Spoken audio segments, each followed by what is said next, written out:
So today, instead of going over killer abilities, you guys wanted something different, something special.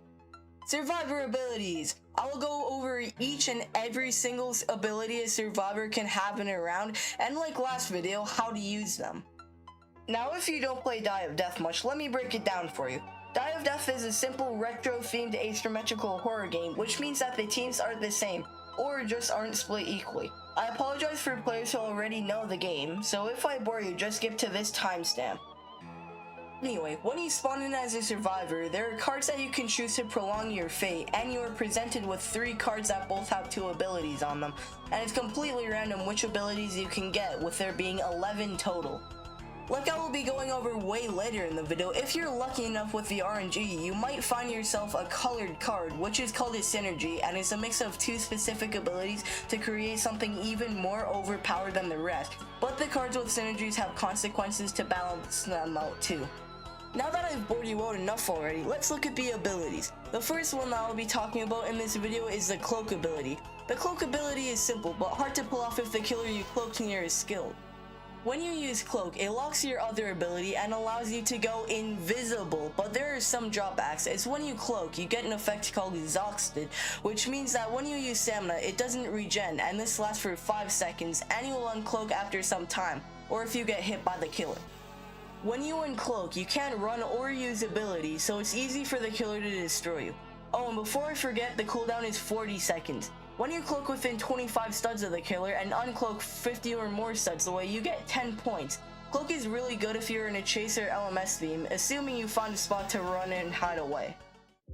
The next ability I'm going to talk about is the banana peel, which is one of the best. When you use banana peel, your character slows down a bunch for 2 seconds and shoots out a banana peel that either you or the killer can slip on, and no other survivor.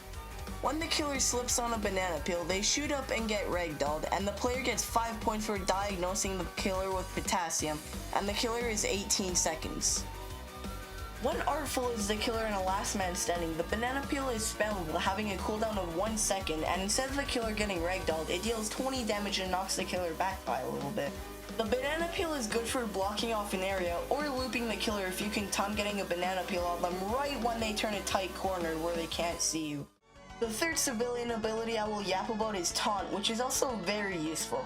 When a player uses Taunt, they can't move for a tiny bit, and when the Taunt lands, there's a slight end lag, and the survivor can't be damaged, neither than the killer for a small duration. The person who taunted the killer gets 10 points, and pictures of Taunt will scroll across the killer's screen, blocking their view. Taunt is really good for blocking off small areas if you can time it right, kind of like the banana peel, and is very good especially for having a 25-second cooldown. Now that we have 3 abilities out of the way, now is a good time to talk about Adrenaline with a 35-second cooldown. Adrenaline is a good ability at most times because when you use it, you speed up by a bunch, and if you use it within 50 studs of the killer and it ends when you're 100 or more studs away from the killer, it gives you 10 points, and this is very good for most chases, and sometimes for last man standings as well. That's if you use it right, of course. I'd recommend using it when the killer is like really close to you and you have almost no other option. The fourth ability I'm mentioning, which is also probably the best in my opinion, is Block with a 40-second cooldown. Now Block is kind of easy to use, but the killers can bait it very easily, so you have to watch out for that too. When you use the Block ability, your character holds all motion for 2 seconds, and if the killer decides to hit you during that time, it blocks the attack, giving you 10 free HP, plus you get 10 points. And also locks the killer's abilities, meaning they can't do anything for 2 whole seconds, so you can run away with your speed boost. Block is also very useful if you're in an intense chase or last man standing and the killer tries to hit you, as you can just block it and run away in better condition than you already were, and also has useful tech, but that will be for another video. After 4 abilities, things are starting to get boring in round, so let's cover Punch. Punch is the best ability when paired with Block, and those 2 together is what I call a god kit. With a 40-second cooldown, Punch is the 2nd or 3rd most useful ability, as when you use it, your character gets halted for a second and swings their hand. If you hit the killer with Punch, it stuns the killer for a mighty 3 seconds and inflicts 25 damage to the killer, plus you get 10 points per successful use. Punch is a great addition if you're in a tight loop and you try to break the killer's ankles, but with Punch, if you use it correctly, you can escape a chase really easily. The fifth ability I will talk about is the bonus pad, or as I call it, B-pad for short. People with the B-pad ability have 10 less health than normal survivors, but it's still really good and has a minute-long cooldown. When you use the B-pad, your character gets halted for 2.5 seconds and places down a B-pad. When any survivor walks on it, they get a big speed boost and the user gets 2 points each time an individual survivor walks on it, and you can't farm it as it's only 2 points per person. Also, when a survivor places down a B-pad, it withers away after 40 seconds of being placed.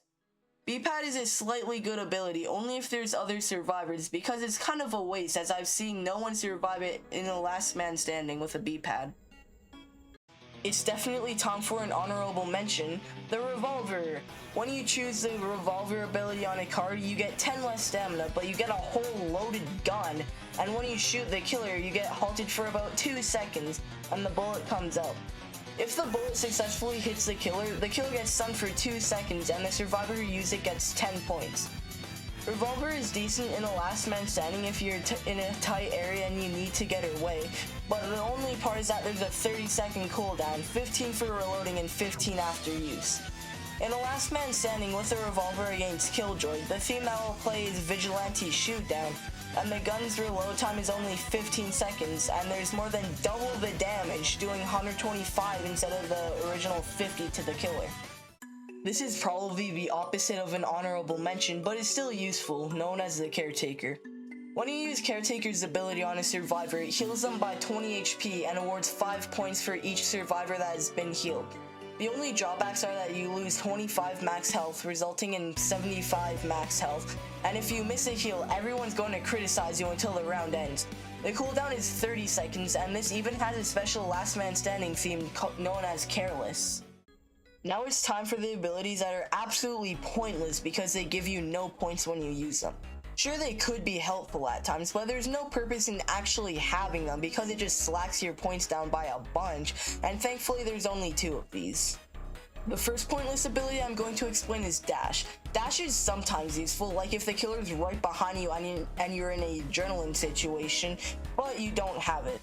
When you use it, it makes you charge forward for around a second, and it consumes a whole 35 stamina, and this ability has a cooldown for 20 seconds. Personally, I only really choose Dash if there's a banana with it and the killer is artful, or with a revolver if it's Killjoy just for the special last man standing time. Now this one's not the worst ability, but not the best because there's no points behind it, but it's still good. Hot Dog is an ability that you use to heal yourself, kind of like Caretaker, but instead of just other players being able to heal, it's yourself. When you use it, you slow down a bunch temporarily, but you heal 15 health and get 5 extra max health, capping at 125. With a 25-second cooldown, it's kind of good for using to survive the round, but the drawback is that you lose 5 max stamina, which has a cap of absolute 0. Hot Dog isn't really the best for last man standing rounds either, but it is still a mediocre tier ability. Now instead of normal abilities, we're onto the synergies, which are a combination of 2 regular abilities with an added passive. Each synergy, like mentioned in the beginning, has a colored card and usually racks up a lot of points if used correctly. One of 2 synergies I'm going to talk about is CarePad. CarePad is a unique combo of B-Pad and Caretaker. When a survivor places down a CarePad, it's kind of the same as the bonus pad, but instead of speeding up survivors, it heals them by 2 every second, and it lasts 10 seconds less than the B-Pad. There is a major drawback, however, because the maximum HP is only 65, so they're usually the first target each round, and they have the Caretaker ability added on, so they can place a pad and heal people for a bunch of health. CarePads can also heal themselves, unlike with most abilities in the game. Now the last ability currently in the game that I'm going to talk about that's a synergy is Love Shot. This one's going to be short because the only change is that when you hit the killer with a revolver, it emits pink particles and has a purple card. Love Shot is a synergy between Caretaker and Revolver. They're still the same cooldowns, it minuses 10 max stamina and 25 max HP, but it's still cool and is useful if you want a bunch of points.